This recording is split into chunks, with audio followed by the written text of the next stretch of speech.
Hello, welcome to the EagleSix Airsoft video. We're going to be testing this TM MP5, another one. Feels so good to finally get some of these pre-orders out the door.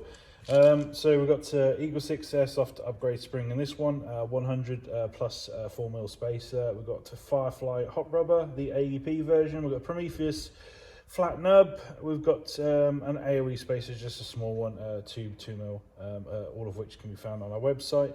It's a relatively simple build, this one, and it's sitting at 357 on 0.2s and 282 on 2.8s. So a nice FPS there for 2.8s. And we're just ready to get some shots off, hopefully before my battery dies.